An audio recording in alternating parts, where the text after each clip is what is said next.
Haleluya, haleluya! Ni sauti ya mtu aliye nyikani, itengenezeni njia ya Bwana. Muda umeisha, wakati umeisha. Yesu anakuja kulichukua kanisa.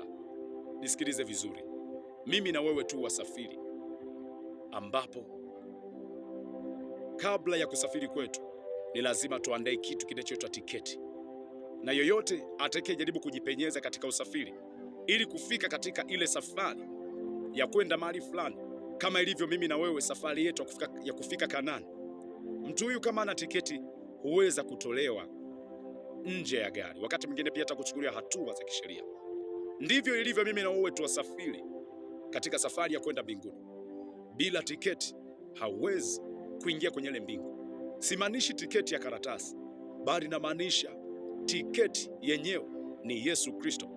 Unapoamua kumkiri kwa kinywa chako, kwa kuriba santa, kwa kumsadiki awe ni Bwana na Mwokozi wa maisha yako, anasema ndipo atakapoingia ndani yako. Lakini pia anasema ndipo ambapo pia hata mbingu zitakapofunguka. Lakini kutoka kuna furaha mbinguni kwa ajili ya mtu huyu ambaye ameona ni vyema Yesu Kristo aingie ndani yake. Sasa hiyo ndiyo tiketi. Unapoamua tu aingie ndani yako, tiketi umekwisha kuipokea. Kubali kuipokea tiketi hiyo.